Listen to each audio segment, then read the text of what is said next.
Hello friends, welcome back to my YouTube channel. आज class हम लोग 21 कर रहे हैं पॉलिटी का क्रैश कोर्स का। तो आज हम लोग आपातकालीन उपबंध के बारे में पढ़ेंगे, भाग 18 के बारे में पढ़ेंगे। तो पिछले क्लास में हम लोगों ने क्या पढ़ा था? पिछले क्लास में हम लोगों ने पढ़ा था भाग 17 और भाग 16 के बारे में पढ़ा था, जिसमें कि हम लोग SC ST के लिए कुछ विशेष कास्ट के लिए जो भी प्रावधान है वो सब पढ़े थे, जो संविधान में दिए गए हैं, जो भी आरक्षण छूट दिए गए हैं वो सब पढ़े थे। और हमारी जो राजभाषा है हिंदी, उसके बारे में पढ़े थे, और जो भी राज्यों के राज्यभाषा है वो सब के बारे में पढ़े थे। तो चलिए आज का क्लास स्टार्ट करते हैं, जिसमें हम लोग भाग 18 आपातकालीन उपबंध के बारे में पढ़ना स्टार्ट करेंगे। इमरजेंसी प्रोविजनल्स के बारे में पढ़ना स्टार्ट करते हैं। आपातकाल, इमरजेंसी क्या है? हमारे संविधान के भाग 18 में अनुच्छेद 352 से 60 तक आपातकाल से संबंधित उपबंध की चर्चा है, जो संविधान के एकात्मक स्वरूप का व्याख्या करता है। तो हमारा जो संविधान है उसके भाग 18 में आर्टिकल कितना से कितना तक? तो 352 से 360 तक में आपातकाल से रिलेटेड जो भी चीज़ें हैं उसके बारे में चर्चा की गई है, एकात्मक रूप से उसकी व्याख्या करती है। तो हमारे संविधान के द्वारा राष्ट्रपति को 3 प्रकार के आपातकालीन शक्ति दिया गया है। तो हमारे संविधान में, भारत का जो संविधान है उसमें राष्ट्रपति को कितने प्रकार की आपातकालीन शक्ति दिया गया है? तो टोटल 3 प्रकार की आपातकालीन शक्ति दिया गया। कौन कौन सा है? राष्ट्रीय आपात कितना में है? आर्टिकल 352 में है। राजकीय आपात या राष्ट्रपति शासन या संवैधानिक आपात, ये 356 में है। आर्टिकल 356 में राजकीय आपात के बारे में बताया गया है। और वित्तीय आपात जो है आर्टिकल 360 में इसके बारे में बताया गया है। राष्ट्रपति विभिन्न प्रकार के आपातकालीन शक्ति का उपयोग मंत्रिमंडल के परामर्श से करते हैं। तो राष्ट्रपति जो अपने तीनों प्रकार के जो आपातकालीन शक्ति है उसका उपयोग किसके सलाह पर करते हैं? तो मंत्रिमंडल के परामर्श सलाह पे करते हैं। राष्ट्रीय आपात, नेशनल इमरजेंसी क्या है? हमारे संविधान के अनुच्छेद 352 में कहा गया है, जब राष्ट्रपति को यह पता चलता है कि संपूर्ण भारत में या भारत के किसी भी एक भाग में सशस्त्र ने विद्रोह या विदेशी आक्रमण या युद्ध की स्थिति उत्पन्न हो गई है, तो राष्ट्रपति आपात की घोषणा कर सकते हैं। तो हमारे संविधान के आर्टिकल 352 में क्या कहा गया है कि राष्ट्रपति को अगर यह पता चलता है, या तो पूरे भारत में या फिर भारत के किसी भी एक हिस्से में, किसी भी एक राज्य में, या फिर कहीं भी सशस्त्र या विद्रोह, ये मतलब या फिर कहीं से भी आक्रमण के बारे में पता चलता है या फिर युद्ध की स्थिति उत्पन्न हो रही है, तो वो राष्ट्रपति आपात की घोषणा कर सकते हैं। 42वें संवैधानिक संशोधन 1976 के द्वारा राष्ट्रपति को यह अधिकार दिया गया है कि वे देश के किसी विशेष भाग में भी राष्ट्रीय आपातकाल लागू कर सकते हैं। तो 42वां संवैधानिक संशोधन हुआ था, कब हुआ था? तो 1976 में हुआ था। उसके द्वारा राष्ट्रपति को यह अधिकार दिया गया है कि वो देश के चाहे किसी भी भाग में वो राष्ट्रीय आपातकाल लागू कर सकते हैं। वो अपना स्थिति देख करके, वहाँ का जो भी स्थिति रहेगा, युद्ध की स्थिति या आक्रोश की स्थिति, कैसी भी स्थिति हो जिसमें आपातकालीन लगाया जा सकता है, तो वो लागू कर सकते हैं। नोट में क्या है? हमारे मूल संविधान में आंतरिक अशांति शब्द था, जिसे 44वें संवैधानिक संशोधन अधिनियम में 1978 के द्वारा क्या हुआ? प्रतिस्थापित करके उसको क्या कर दिया? सशस्त्र विद्रोह जोड़ दिया गया। तो पहले इसको आंतरिक अशांति बोला जाता था। अभी जो सशस्त्र विद्रोह जो बोलते हैं, जिसको युद्ध की स्थिति सशस्त्र विद्रोह बोलते हैं, उसको पहले क्या कहा जाता था? तो आंतरिक अशांति बोला जाता था। लेकिन 44वां संवैधानिक संशोधन हुआ, उसके तहत अब उसको हटा करके उसको क्या कर दिया गया? सशस्त्र विद्रोह कर दिया गया। राष्ट्रपति के द्वारा राष्ट्रीय आपातकाल की घोषणा केवल मंत्रिमंडल के लिखित सिफारिश पर किया जाता है। तो राष्ट्रपति के द्वारा जो राष्ट्रीय आपातकाल की घोषणा की जाती है, तो मंत्रिमंडल का जो लिखित सिफारिश होता है उसी पे किया जाता है। ऐसा नहीं मौखिक रूप से डिस्कशन होता है और कर देंगे, नहीं, उनको लिखित रूप में चाहिए, उसके बाद वो कर सकते हैं, जिससे 44वें संवैधानिक संशोधन 1978 के द्वारा जोड़ा गया। और इस स्थिति में राष्ट्रपति के राष्ट्रीय आपातकालीन शक्ति या घोषणा का न्यायिक समीक्षा या जाँच नहीं किया जा सकता है। अगर इस स्थिति में वो आपातकालीन स्थिति लगाते हैं तो उसके बाद उसकी जांच परख नहीं कर सकते हैं। राष्ट्रपति यदि राष्ट्रीय आपातकालीन की घोषणा विदेशी राष्ट्र के प्रभाव में आकर या अपनी हठधर्मिता, मनमानी के कारण घोषणा किया है, तो उस स्थिति में उनकी घोषणा का न्यायिक समीक्षा या जांच किया जा सकता है। राष्ट्रपति अगर दूसरे देश से प्रभावित होकर के, दूसरे विदेशी राष्ट्र के प्रभाव में आकर के अगर आपातकाल की घोषणा कर देता है या फिर अपना मनमानी के कारण कर देता है, तो उसका जांच किया जा सकता है, उसका जांच कर सकते हैं। राष्ट्रीय आपातकाल की घोषणा का अनुमोदन संसद के दोनों सदन से 30 दिन के अंदर करना जरूरी होता है। यदि राज्यसभा इसका अनुमोदन करती है किंतु लोकसभा के अनुमोदन करने से पहले ही लोकसभा भंग हो जाता है तो उस स्थिति में नवनिर्वाचित लोकसभा की पहली बैठक से 30 दिन के अंदर इसका अनुमोदन जरूरी होता है। तो राष्ट्रीय आपातकाल की घोषणा का अनुमोदन संसद का जो दोनों सदन होता है उसको 30 दिन के अंदर ही करना रहता है, 30 दिन के अंदर ही करना पड़ता है। अगर राज्यसभा जो है इसका अनुमोदन करेगी लेकिन उससे पहले, अनुमोदन करने से पहले ही लोकसभा भंग हो जाएगा तो उस समय जो नया निर्वाचन फिर से होगा उसके पहली बैठक के 30 दिन के अंदर करना पड़ेगा। संसद के दोनों सदन से राष्ट्रीय आपातकाल की उद्घोषणा का अनुमोदन हो जाने के पश्चात इसे एक बार में 6 महीने के लिए लागू किया जाता है। पुनः आगे जारी रखने के लिए इसे संसद के दोनों सदन से प्रत्येक 6 महीने का अनुमोदन करना जरूरी होता है। ऐसा करके इसे अनंत काल तक लागू किया जा सकता है। तो संसद का जो दोनों सदन होते हैं वो राष्ट्रीय आपातकाल का घोषणा करवा सकते हैं। उसके लिए 6 महीना के लिए, पहली बार 6 महीना के लिए लागू किया जाता है और उसके बाद आप लगातार जारी करवा सकते 6-6 महीना करके, अनंत काल तक, अगर चाहे तो अनंत काल तक राष्ट्रीय आपातकाल लग सकता है।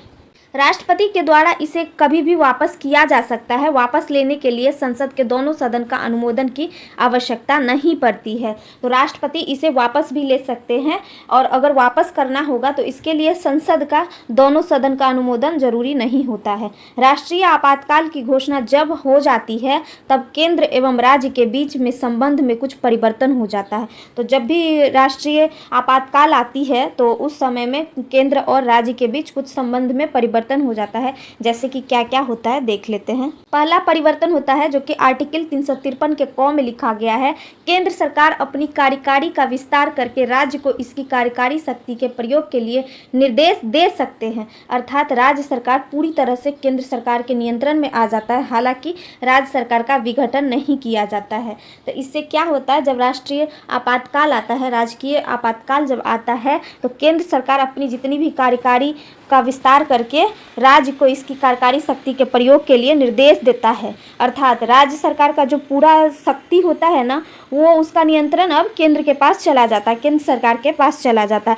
लेकिन ऐसा नहीं है कि राज्य सरकार का विघटन हो जाता है, राज्य सरकार भी रहते हैं लेकिन पूरा नियंत्रण केंद्र सरकार पे चला जाता है।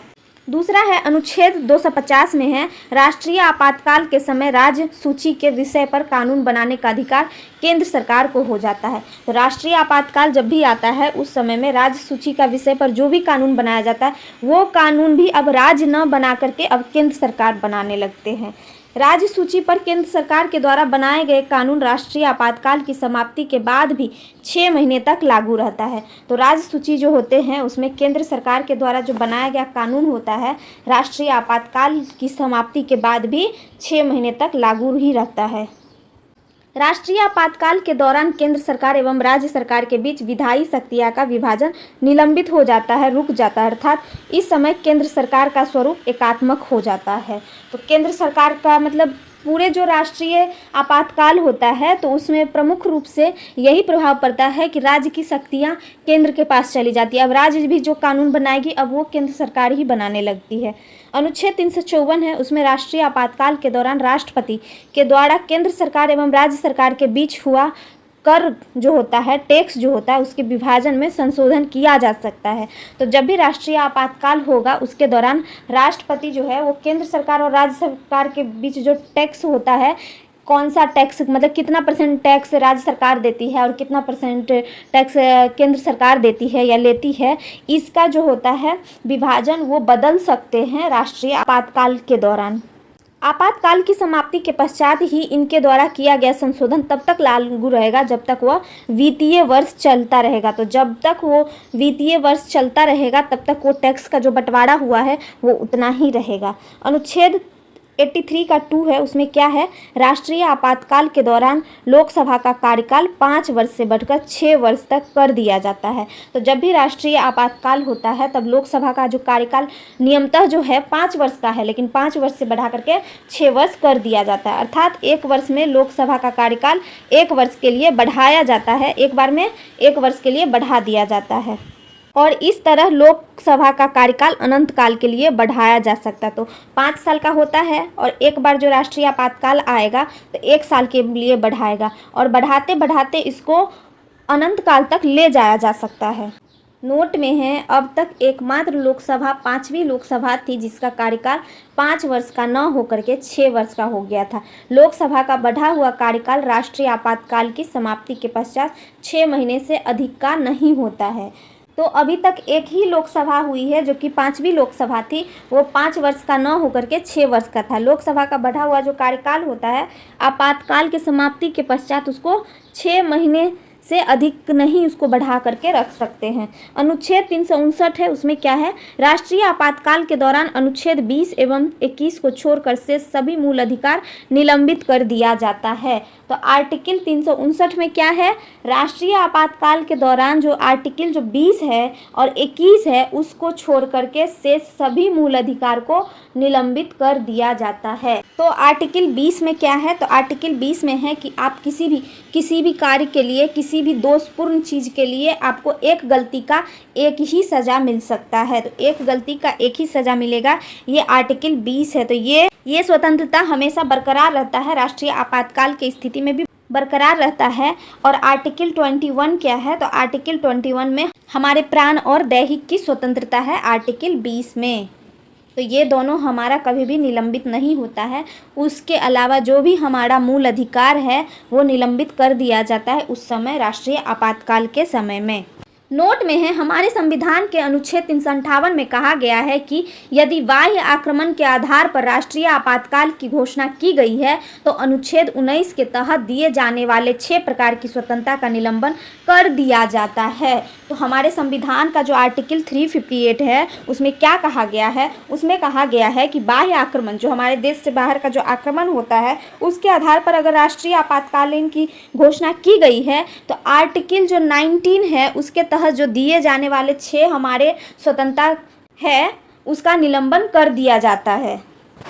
तो आर्टिकल 19 में क्या है, 6 प्रकार की स्वतंत्रता, तो क्या है, भाषण अभिव्यक्ति की स्वतंत्रता है, शांतिपूर्ण सभा करने का स्वतंत्रता है, संघ समिति बनाने का स्वतंत्रता है और देश में जो आवागमन हम लोग करते हैं उसकी स्वतंत्रता है, निवास करना और व्यवसाय करना इस सब की स्वतंत्रता है। लेकिन ये छिन जाती है कब, जब विदेशी आक्रमण होता है, जब बाह्य आक्रमण हमारे देश पर होता है और तब राष्ट्रीय आपातकाल की घोषणा की जाती है। तो उस समय जो ये हमारे 6 फ्रीडम है आर्टिकल 19 में जो दिया गया है ये 6 खत्म कर दिया जाता है, इस 6 को निलंबन कर दिया जाता है। भारत में अब तक 3 बार राष्ट्रीय आपातकाल लागू हो चुका है। तो भारत में अभी तक कितना बार आपातकाल लागू हो चुका है, तो 3 बार राष्ट्रीय आपातकाल लागू हो चुका है। सर्वप्रथम 1962 ईस्वी में भारत चीन युद्ध के दौरान इसे लागू किया गया था जो 1968 ईस्वी तक लागू रहा था। तो सबसे पहले 1962 में लागू हुआ जो कि 1968 तक लागू रहा था। इसी राष्ट्रीय आपातकाल के दौरान 1965 ईस्वी में भारत एवं पाकिस्तान के बीच युद्ध हुआ था। इसके लिए अलग से राष्ट्रीय आपातकाल को लागू नहीं किया गया था क्योंकि ये आपातकाल पहले से ही चल रहा था और उसी बीच में युद्ध भी हो गया था भारत पाकिस्तान का जो कि 1965 में, इसलिए अलग से फिर से लागू नहीं किया गया था। पहले आपातकाल के दौरान भारत का राष्ट्रपति कौन थे, तो डॉक्टर सर्वपल्ली राधाकृष्णन थे, जबकि प्रधानमंत्री पंडित जवाहरलाल नेहरू थे। समाप्ति के समय राष्ट्रपति जाकिर हुसैन हो गए थे और जब आपातकालीन समाप्त हो रहा था, आपातकाल राष्ट्रीय आपातकाल समाप्त हो रहा था, उस समय प्रधानमंत्री कौन थी, इंदिरा गांधी थी। तो इंदिरा गांधी थी उस समय प्रधानमंत्री और राष्ट्रपति कौन थी, तो राष्ट्रपति डॉक्टर जाकिर हुसैन थे और डॉक्टर सर्वपल्ली राधाकृष्णन राष्ट्रपति जो थे वो जब शुरुआत हुआ था राष्ट्रीय आपातकाल का तब वो राष्ट्रपति थे और उस समय प्रधानमंत्री कौन थे, तो पंडित जवाहरलाल नेहरू थे। दूसरी बार 1971 ईस्वी में बांग्लादेश संकट के समय में राष्ट्रीय आपातकाल को लागू किया गया था। यह आपातकाल चल ही रहा था कि तीसरी बार में इंदिरा गांधी की सरकार ने आंतरिक अशांति का हवाला देते हुए 1975 में देश में तीसरी बार राष्ट्रीय आपातकाल लागू करने की सिफारिश कर दिया था। तो ये तो तीसरी बार झूठा आरोप में कर दिया। इंदिरा गांधी उस समय प्रधानमंत्री थी और वो उस समय में एक तरीके से भ्रष्ट होने लगी थी। पहले वो अच्छी प्रधानमंत्री थी लेकिन बाद में धीरे धीरे वो भ्रष्ट होने लगी थी और वो उसने अपने सत्ता को बचाने के लिए उसने राष्ट्रीय आपातकाल तीसरी बार घोषित कर दिया, सिफारिश कर दिया। दूसरा एवं तीसरा राष्ट्रीय आपातकाल 1977 ईस्वी में समाप्त कर दिया गया। तो उसी को वो खींचते खींचते 1971 से 1977 तक खींचते खींचते हो गया। उसी में दो आपातकाल आ गया, दो राष्ट्रीय आपातकाल आ गया था। दूसरे आपातकाल के दौरान राष्ट्रपति कौन थे? तो वी गिरी थे, जबकि प्रधानमंत्री कौन थी? तो इंदिरा गांधी थी। तीसरी राष्ट्रीय आपातकाल के दौरान राष्ट्रपति के पद पर फखरुद्दीन अली अहमद थे, जबकि प्रधानमंत्री के पद पर कौन थी? तो तीसरी बार में भी तो वही थी, इंदिरा गांधी ही थी प्रधानमंत्री। समाप्ति के समय राष्ट्रपति कौन थे? बी.डी. जत्ती थे एवं प्रधानमंत्री उस समय में मोरारजी देसाई थे। राजकीय संवैधानिक आपात या राष्ट्रपति शासन, स्टेट इमरजेंसी या प्रेसिडेंट रोल। हमारे संविधान के अनुच्छेद 355 में कहा गया है कि प्रत्येक राज्य में संविधान के रूप में शासन करेंगे। तो हमारे संविधान का जो आर्टिकल 355 है उसमें क्या कहा गया है कि प्रत्येक राज्य संविधान के अनुरूप ही कार्य करेंगे, अनुरूप ही शासन करेंगे, अपने मन से नहीं करेंगे। संविधान बनाया क्यों गया है? इसी के लिए, ताकि संविधान में जो है उसी नियम से हमारे देश में हमेशा शासन होते रहे। यदि राज्य का संवैधानिक तंत्र विफल हो जाए तो इस स्थिति में संविधान के अनुच्छेद 356 में कहा गया है कि उस राज्य का शासन तंत्र केंद्र सरकार अपने अधीन कर लेता है, जिसे राष्ट्रपति शासन या राजकीय शासन कहते हैं, राजकीय आपातकाल कहा जाता है।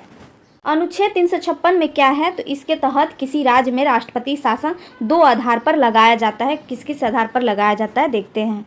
यदि केंद्र सरकार इस बात से संतुष्ट हो जाता है कि राज्य में संवैधानिक तंत्र विफल हो गया है तो राज्य के राज्यपाल के लिखित सिफारिश के आधार पर उस राज्य में राष्ट्रपति शासन कर दिया जाता है, राष्ट्रपति शासन लागू कर दिया जाता है। तो यदि केंद्र सरकार इस बात से संतुष्ट हो जाता है कि राज्य में जो संवैधानिक तंत्र है वो विफल हो गया है, तो ये कैसे पता चलता है?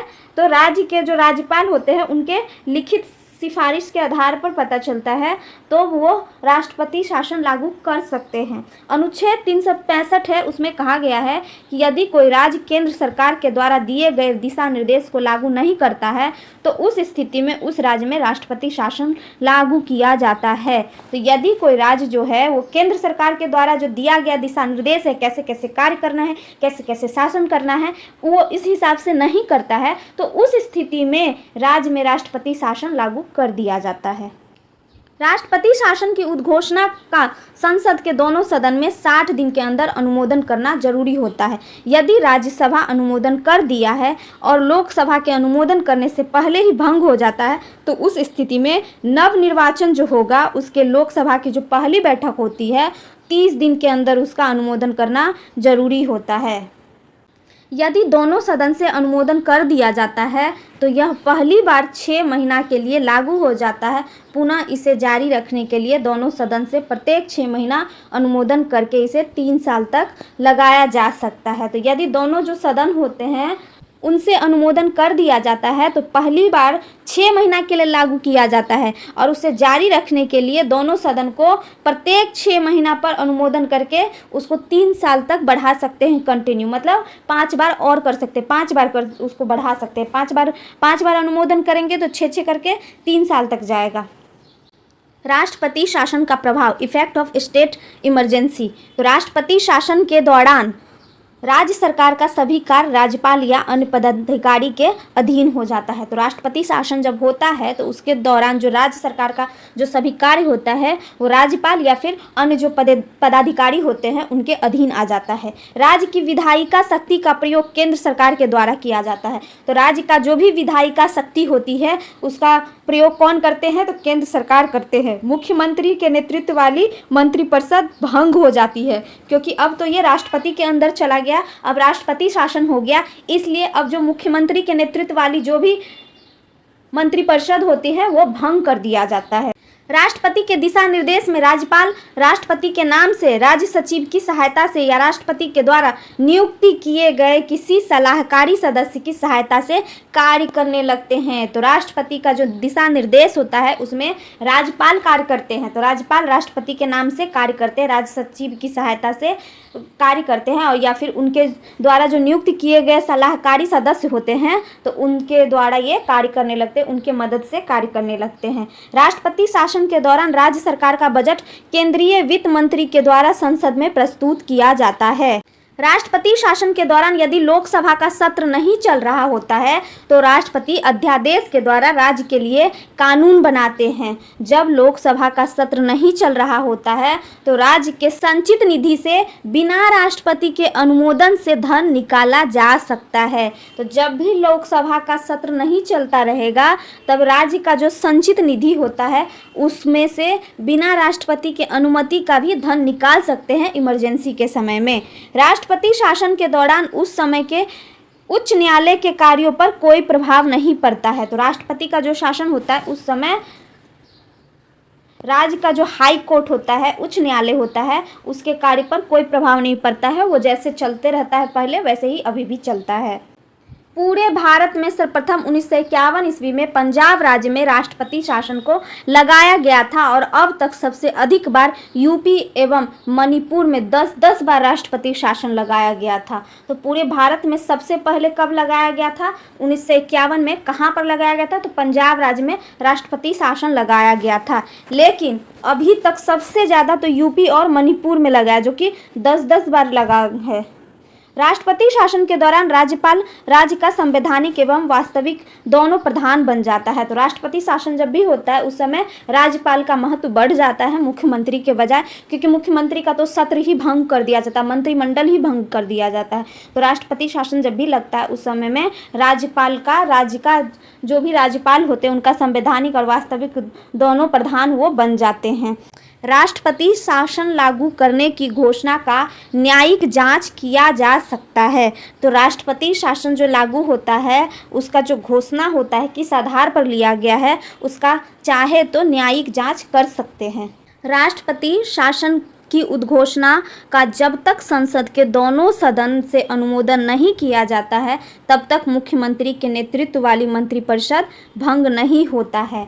तो जब भी राष्ट्रपति शासन का उद्घोषणा होगा तो जब तक संसद के दोनों सदन अनुमोदन नहीं करेंगे, अगर एक ही सदन अनुमोदन करते हैं तो मुख्यमंत्री के नेतृत्व वाली जो मंत्रिपरिषद होता है वो भंग नहीं होगा। अगर दोनों कर दिए, दोनों सदन अगर अनुमोदन कर दिया तब मुख्यमंत्री के नेतृत्व वाली जो मंत्रिपरिषद है तब भंग हो जाती है, केवल उसका निलंबन हो जाता है। यदि दोनों सदन से इसका अनुमोदन नहीं होता है तो उस स्थिति में मुख्यमंत्री के नेतृत्व वाली मंत्रिपरिषद पुनः प्रभाव में आ जाता है।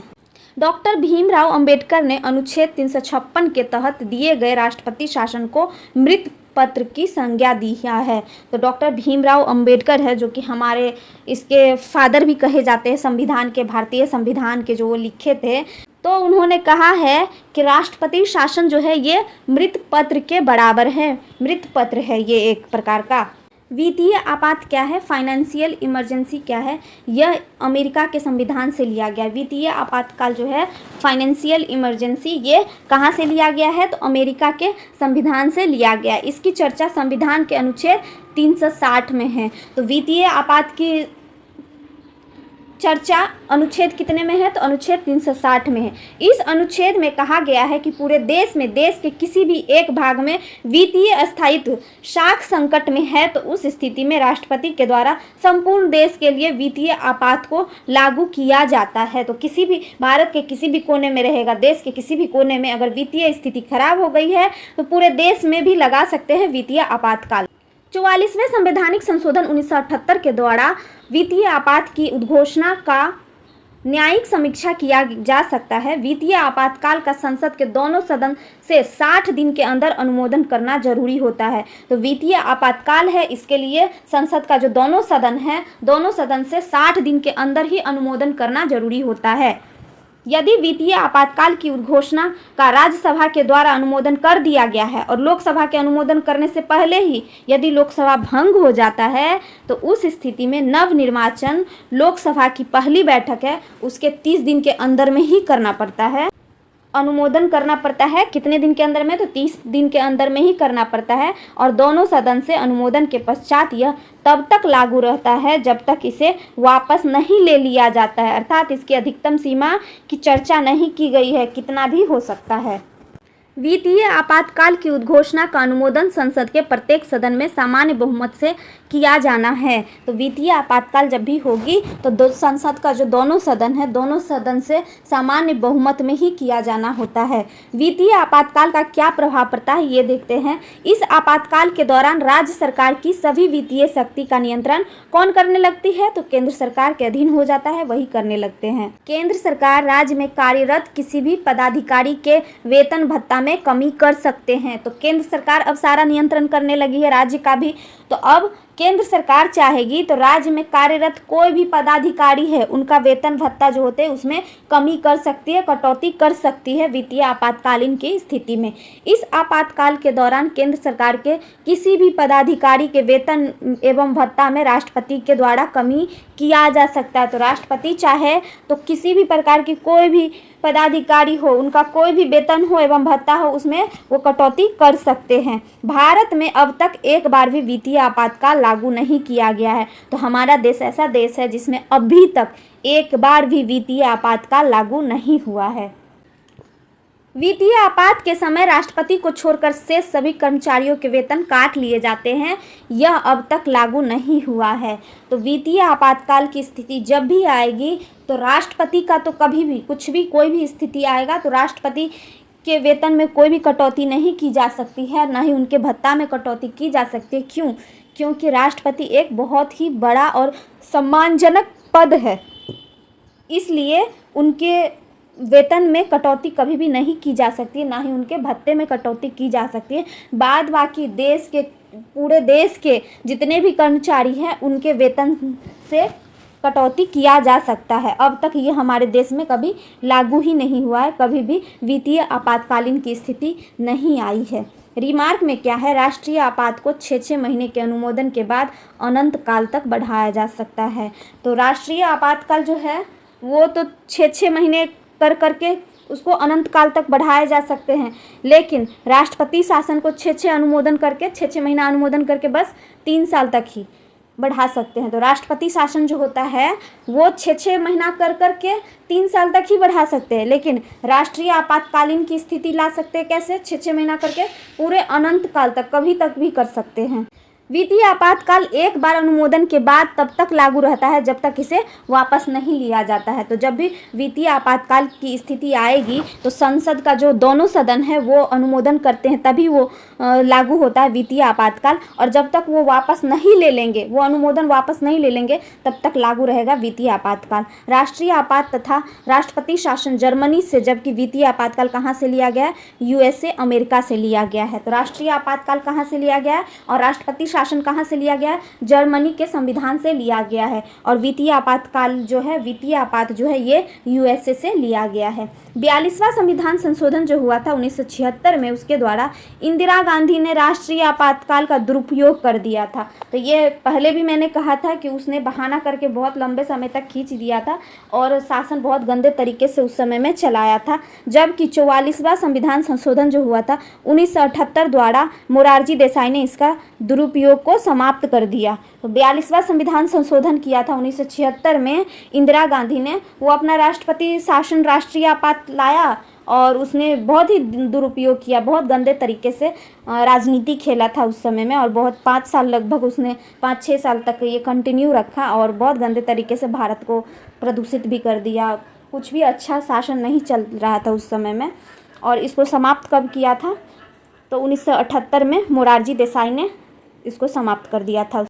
देख लेते हैं आपातकाल अनुच्छेद और सलाह किसके सलाह से होता है और कैसे होता है, लागू कैसे किया जाता है, अनुमोदन कैसे किया जाता है, कितने समय के लिए, कितने समय के अंदर में अनुमोदन करना होता है, और नई लोकसभा और अवधि क्या क्या होती है, इसके बारे में देख लेते हैं एक बार शॉर्टकट। जो हम लोग ऊपर पढ़े हैं वही चीज़ है ये। तो राष्ट्रीय आपातकाल जो होती है आर्टिकल 352 में दिया गया है। इसमें मंत्रिमंडल के लिखित सलाह पर दिया जाता है। लिखित सलाह जब देंगे, लिखित आवेदन अनुमोदन किया जाएगा, उसके बाद राष्ट्रीय आपातकाल लगाया जाता है। लागू कौन करते हैं? राष्ट्रपति ही करते हैं। और इसके अनुमोदन के लिए 2/3 भाग होना चाहिए। 2/3 भाग पारित करेंगे तब अनुमोदन करेंगे, तभी होगा। समय उसके लिए 30 दिन का दिया जाता है अनुमोदन का। नई लोकसभा अगर गठन किया जाता है तो वो भी 30 दिन के अंदर होना चाहिए। और ये अनंत काल तक बढ़ाया जा सकता है। 6 महीना करके अनंत काल तक इसको राष्ट्रीय आपातकाल को बढ़ाया जा सकता है। राजकीय आपातकाल है वो 356 में है, आर्टिकल 356 में है। मंत्रिमंडल के मौखिक सलाह पर यह किया जा सकता है और राष्ट्रपति लागू करते हैं। कौन करते हैं? राष्ट्रपति लागू करते हैं। और आधे हिस्से भी अगर कर देते हैं अनुमोदन तो लागू हो जाएगा। 60 दिन के अंदर में अनुमोदन करना होता है। और नई लोकसभा अगर बनती है तो 30 दिन के अंदर अनुमोदन करना पड़ता है, उसको बनाना पड़ता है। और 6 महीना करके इसको 3 साल तक ले जाया जा सकता है, 3 साल तक किया जा सकता है राजकीय आपात। वित्तीय आपात है। वित्तीय आपात कितना में है? तो आर्टिकल 360 में है और मंत्रिमंडल के मौखिक सलाह से किया जा सकता है। वित्तीय आपातकाल है ये 360, आर्टिकल 360 में इसके बारे में दिया गया है। मंत्रिमंडल के मौखिक सलाह से लागू किया जा सकता है। लागू कौन करते हैं? तो लागू तो तीनों जो आपातकाल है, तीनों ही आपातकाल राष्ट्रपति ही करेंगे। और अनुमोदन इसके लिए 50% होना चाहिए, आधे हिस्से कर देंगे तो अनुमोदन हो जाएगा। 60 दिन के अंदर अनुमोदन के लिए लाना पड़ता है। और 30 दिन अगर नया लोकसभा बनाया जाता है तो 30 दिन के अंदर उसका गठन करके उसको अनुमोदन भेजना पड़ता है। और इसके लिए ये ख़त्म अपने आप कभी भी नहीं हो सकता। वित्तीय आपातकाल वापस लेना पड़ता है। तो जो भी अनुमोदन दिए हैं वो वापस लेते हैं, उसके बाद ही वित्तीय आपातकाल समाप्त होती है। लेकिन हमारे देश में आज तक कभी भी वित्तीय आपातकाल नहीं लगा हुआ है। तो हम लोग ये पढ़ लिए हैं। ये क्लास हम लोगों का समाप्त होता है, जिसमें हम लोग भाग 18 जो हमारा है संविधान का भाग 18, जिसमें इमरजेंसी के बारे में हम लोग पढ़ लिए हैं। कौन कौन से इमरजेंसी है? राष्ट्रीय, राजकीय और वित्तीय। हम लोग कंप्लीट इसका स्टडी कर चुके हैं। तो एग्जाम्स में जितने भी पूछे जाते हैं सब इसमें से कवर हो जाएंगे अगर आप अच्छे से इसको पढ़ लेते हैं। एक वीडियो को 1-2 बार अच्छे से आप देख लेते हैं, याद कर लेते हैं सारे क्वेश्चंस को, तो सारा क्वेश्चंस आपका कंप्लीट हो जाएगा। कोई भी एग्जाम्स में इससे आगे नहीं पूछा जाता है। तो जितना भी पूछा जाता है वो सब इसमें से आ जाएगा, आपातकालीन में से आ जाएगा। तो अगले क्लास में हम लोग भाग 19 प्रमुख उपबंध है उसके बारे में हम लोग पढ़ेंगे। तो चलिए, आज का क्लास अगर अच्छा लगा हो तो वीडियो को लाइक करें, चैनल को सब्सक्राइब करें, बेल आइकन दबाना ना भूलें। मिलते हैं अगले वीडियो में, तब तक के लिए थैंक यू।